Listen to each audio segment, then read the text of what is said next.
পাকিস্তানের সঙ্গে চলমান উত্তেজনার মধ্যে সর্বদলীয় বৈঠকে ডেকেছেন ভারতের প্রধানমন্ত্রী নরেন্দ্র মোদী। সেখানে বড় কোনো সিদ্ধান্ত আসতে পারে বলে জানিয়েছেন দেশটির বিভিন্ন গণমাধ্যম। একই দিনে ভারতের মন্ত্রিসভার নিরাপত্তা কমিটির বৈঠকও আহ্বান করা হয়েছে।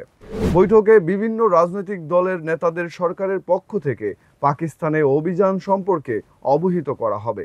এছাড়া পাকিস্তান যদি পাল্টা হামলা চালায় সেক্ষেত্রে কোন অবস্থান গ্রহণ করা হবে তা নিয়েও বিরোধী দলের নেতাদের মতামত নেবে কেন্দ্র।